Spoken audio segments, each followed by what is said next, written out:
Bapak Ibu kenapa? Enggak, saya mau bikin pelaporan bisa Pak. Lapor apa Bu? Bikin pelaporan tindak KDRT.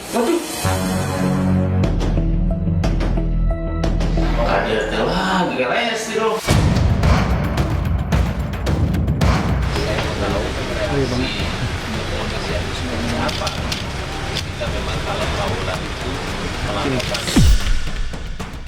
Kita dari Sahabat Polisi Indonesia, kami melaporkan karena apa? Karena di sini terjadi prank atau pembodohan masyarakat.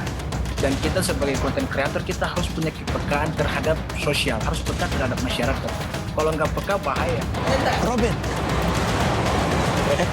Bukan ya? Robert kan? Bukan. Aku lagi camping itu kameranya. Bikin pelaporan tindak KDRT.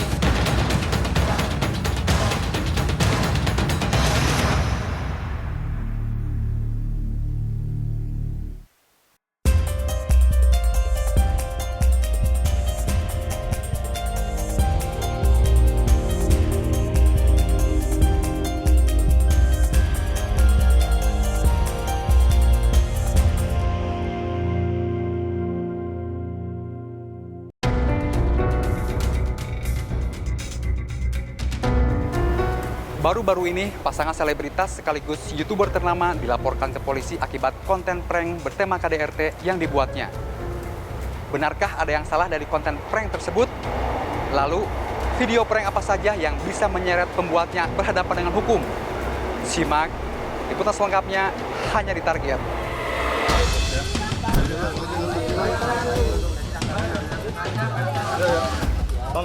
Pasangan selebritas sekaligus YouTuber kesohor, Baim Wong dan Paula Verhoeven, harus berurusan dengan hukum lantaran konten YouTube yang dibuatnya awal Oktober lalu memantik kegaduhan publik.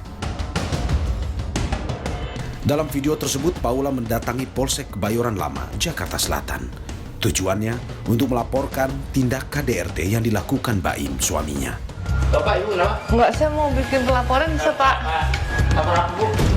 Bikin pelaporan tindak KDRT. Adapun Baim menunggu di dalam mobil bersama sopir. Tak berselang lama, Baim menghampiri sang istri dan memberitahu petugas polisi bahwa laporan tersebut hanyalah candaan semata alias prank untuk kebutuhan konten.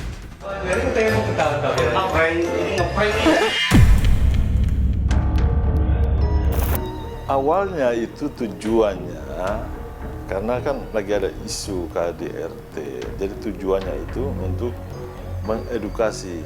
Edukasinya itu gimana loh kalau ada korban KDRT, cara lapornya itu gimana?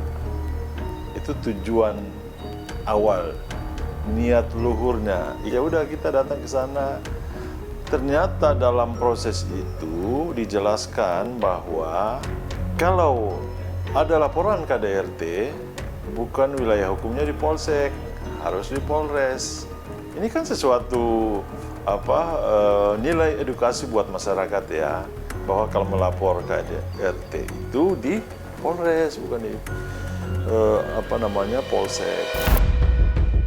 Nyatanya banyak pihak yang menganggap konten video prank tersebut telah merendahkan korban KDRT dan mendiskreditkan pihak kepolisian. Inilah yang mendorong komunitas Sahabat Polisi Indonesia melaporkan Baim dan Paula ke polisi. Ya, kita dari Sahabat Polisi Indonesia, kami melaporkan karena apa? Karena di sini terjadi prank atau pembodohan masyarakat. Sehingga kami harus bertindak untuk memperbaiki nama institusi Polri. Usai menjalani pemeriksaan pada 8 Oktober lalu, Baim dan Paula sempat menyampaikan permohonan maaf secara terbuka. Itu ada berapa handphone ini? Mereka apalagi tidak menghargai, apalagi merendahkan institusi kepolisian.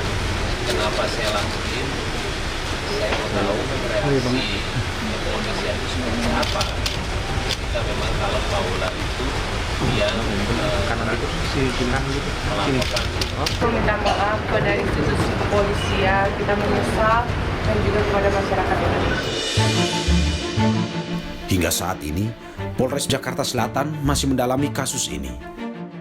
Selain memeriksa Baim dan Paula, polisi juga memeriksa tim produksi video prank tersebut. Ya, untuk yang diperiksa, untuk pertama yang melaporkan dari sahabat polisi Indonesia, saksi korban, kemudian kita sudah memeriksa dari 3 saksi, yaitu dari driver, kemudian 2 kameramen. Jadi itu untuk kasus yang pertama. Kemudian yang untuk kasus yang kedua yang dilaporkan Undang-Undang ITE, kita sudah memeriksa juga dari saksi korban, kemudian juga saksi yang diduga. Ya, kemudian juga sudah dijadwalkan minggu depan untuk memanggil driver, kemudian kameramennya juga. Ada 2 dugaan tindak pidana yang dilakukan Baim dan Paula, yakni laporan palsu dan penyebaran informasi palsu melalui media elektronik. Untuk saudara BW dan P yang sudah dilaporkan ke Polres Jakarta Selatan ada 2 kasus. Pasal 220 KUHP adalah pemberitahuan atau laporan yang dianggap ada padahal kejadiannya tidak ada. Itu sanksinya adalah 1 tahun 4 bulan. Undang-Undang ITE nomor 51 yang disangkakan. Ancamannya adalah 12 tahun penjara. Jadi menyebarkan dengan elektronik. Nah, itu dokumen elektronik. Jadi itu yang disebarkan, kemudian itu yang ceritanya dianggap ada padahal tidak ada. Kuasa hukum terlapor menilai delik pidana laporan palsu masih bisa diperdebatkan. Kendati demikian, pihaknya mempercayakan sepenuhnya kepada aparat penegak hukum. Kalau perdebatan soal laporan palsu, kalau menurut saya dari sisi hukumnya itu kan ada niat jahat. Itu kan salah satu unsur, kan harus ada niat jahat. Salah satu unsur loh. Mens reanya itu apakah terpenuhi atau tidak? Nah, cuma ini kan pendapat hukum saya. Tetapi selanjutnya kita percayakan kepada pihak kepolisian, penyelidik yang sementara ini melakukan proses itu, kami percayakan sepenuhnya kepada tim penyelidik dari Polres Jakarta Selatan. Konten prank yang membuat gaduh masyarakat kerap terjadi, bahkan tak jarang berujung ke ranah pidana. Setelah kejadian saya konten prank daging sampah itu kan saya tersandung di hukum, tapi dari pelajaran dan pengalaman kemarin saya mendapatkan ilmu bahwa konten prank yang positif itu yang tidak menjahilin orang. Kira-kira siapa yang bakal kena prank ini nih? Kita liatin aja yuk, gue keluar ya.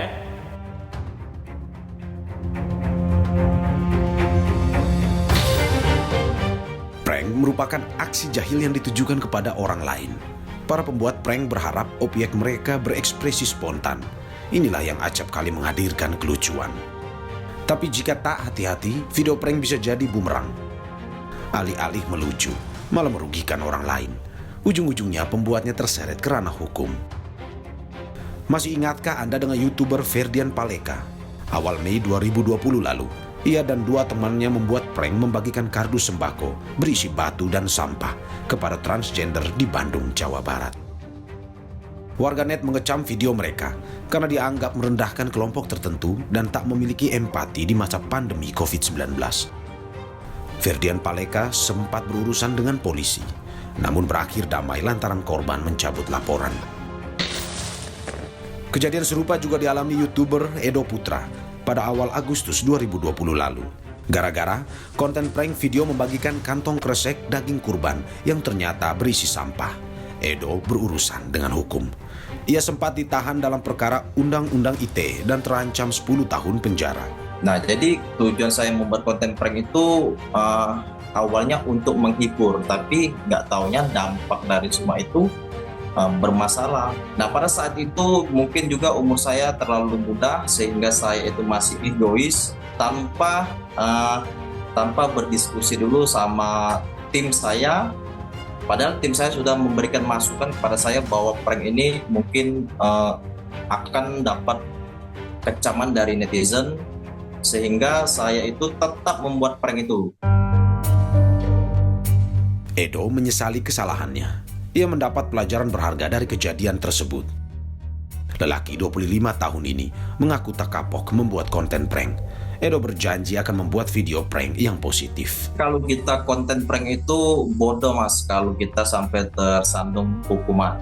Nah kebanyakan konten kreator kita ini membuat prank yang menjatuhi orang, yang nggak masuk di akal. Makanya kita itu kalau membuat konten prank itu harus dipikirkan secara baik, diskusi dulu bagaimana apakah video ini wajib dipublish atau tidak. Tapi karena jiwa prank saya ini prankster sejati, mungkin di tahun depan itu saya akan membuat konten yang lebih positif untuk prank. Dan saya akan kolaborasikan prank sama komedi mas. Jadi prank tapi lucu-lucuan dan tidak menjatuhkan orang. Demi menggaet viewers dan subscribers, beberapa YouTuber gemar membuat konten prank. Pengamat media sosial menyebut prank merupakan hiburan ringan yang mudah dibuat dan kerap dijadikan jalan pintas mengerek jumlah penonton. Jadi konten prank itu memang menarik, bisa membuat jadi viral. Salah satunya adalah aspek emosi yang ada di situ. Jadi social currency. Kalau orang terlihat mengeluarkan ekspresinya, marah, tersinggung, menangis, itu menarik ya. Kemudian tentu ada cuan di situ ya, mengerjain orang, kemudian viral, kemudian juga mendapatkan keuntungan uang dari konten yang ada di YouTube. Kemudian subscriber juga bertambah. Nah ini tentu membuat orang menjadi suka, lama-lama kecanduan untuk membuat konten prank. Konten prank itu lebih mudah untuk dibuat dibandingkan konten lainnya. Faktanya, di antara konten-konten prank tersebut ada yang kelewat batas, bahkan sempat ditangani pihak berwajib. Kurang pahamnya konten kreator pada budaya dan kondisi sosial masyarakat ditenggarai menjadi salah satu pemicu kasus video prank bermasalah terus berulang. Karena kita hanya berhadapan dengan layar ini, semua orang lupa sebenarnya Anda berhubungan dengan manusia-manusia lain, yang artinya Anda juga harus memperhatikan hak-hak manusia lain, Anda harus memperhatikan etika, budaya, dan keamanan bagi sesama manusia. Dari prank-prank tersebut bisa menimbulkan keributan antara pelaku dan korban. Konten-konten prank juga memungkinkan seseorang untuk berhadapan dengan hukum. Reaksi setiap objek prank tentu berbeda. Demikian pula tanggapan para penonton video prank tersebut. Guna mengetahui seberapa jauh reaksi spontan objek prank, kami melakukan eksperimen sosial. Saya akan melakukan eksperimen sosial dengan menawarkan cemilan gratis ini. Kemudian saya berpura-pura akan memberitahu jika ternyata cemilan ini sudah kadaluarsa. Mari kita lihat ekspresi mereka.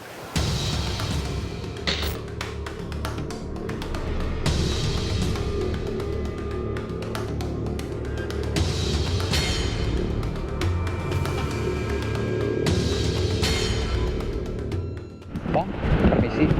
Saya Faisal bang dari Bogor. Kita lagi buka usaha kue pie. Lagi pengen cari masukan dari konsumen kayak gitu. Gini nggak bayar kok, gratis. Boleh coba bang? Enak-enak aja bang. Bentar bang ya, telepon dari bos saya, Bogor. Halo bos. Emang kenapa? Salah bawa. Kadaluarsa.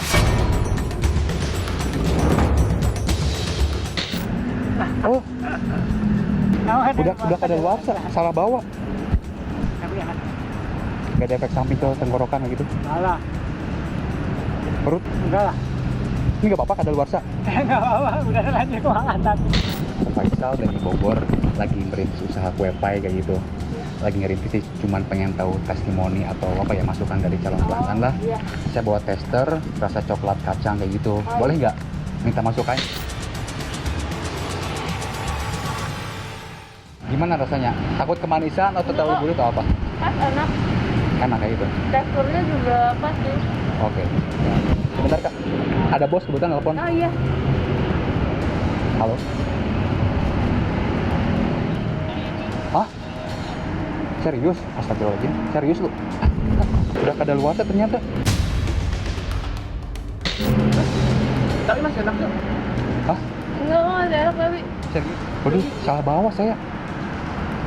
Udah lewat 3 bulan. Untung baru makan dikit sih. Tapi masih enak kok. Tapi di tenggorokan ada efek samping nggak, atau di perut kayak gitu? Nggak ada sih. Ya nggak apa sih, belum banyak juga kok makannya. Untung masih juga ngasih tahu, jadi belum dimakan semua.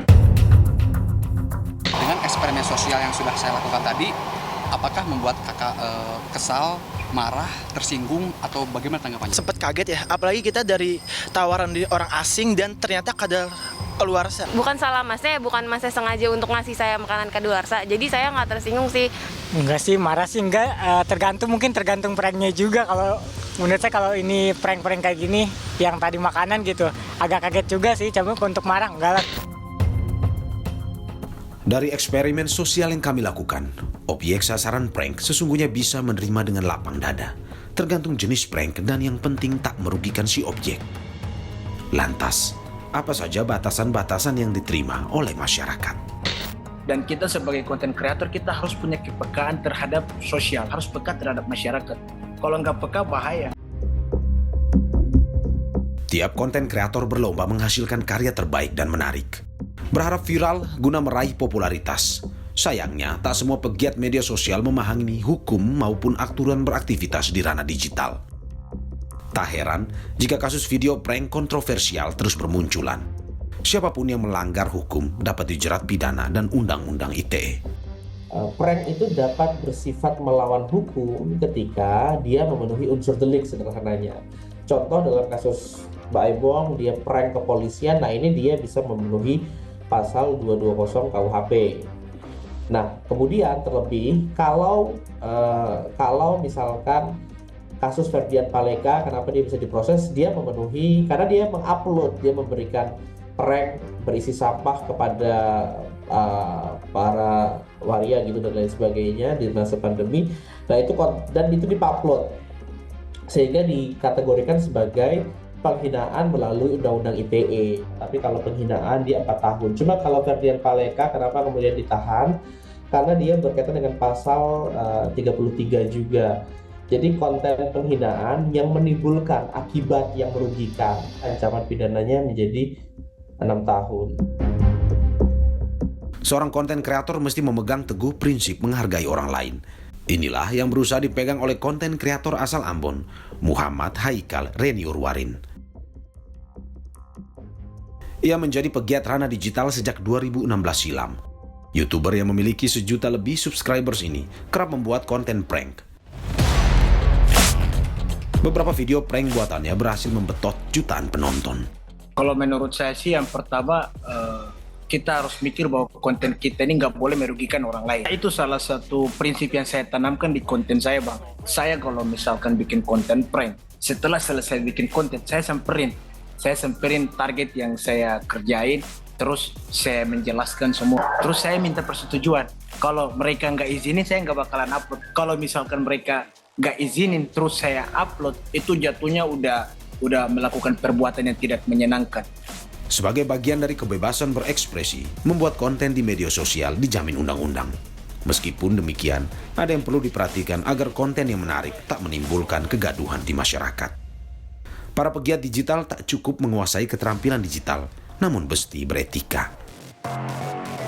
Tidak boleh memposting yang kesadisan dan lain sebagainya, ada yang mempermalukan, yang menghina Indonesia ini. Ada 6 agama, ada 187 kelompok aliran kepercayaan, ada 1.340 suku bangsa, ada 718 bahasa daerah yang jangan sampai dihina, kemudian direndahkan ya acuannya. Kewajiban bagi siapapun manusia digital yang hidup di era teknologi sekarang untuk belajar, untuk cari tahu apa sih sebenarnya yang diizinkan, dibolehkan, dan maupun tidak ketika Anda membuat sebuah konten. Tidak cukup hanya menguasai keterampilan digital, Anda memerlukan etika, lalu kemudian memperhatikan budaya. Membuat video prank sah-sah saja, namun ingat, Anda harus pandai memilah tema untuk dijadikan konten prank. Maka sepatutnya konten kreator memiliki kepekaan sosial. Semuanya bisa dijadiin objek, tapi nggak semuanya bisa dijadiin konten. Dan kita sebagai konten kreator, kita harus punya kepekaan terhadap sosial, harus peka terhadap masyarakat. Kita harus berpikir bahwa, oh ini nggak boleh nih, ini nggak baik nih, ini bisa berpengaruh ke masyarakat. Kalau nggak peka, bahaya.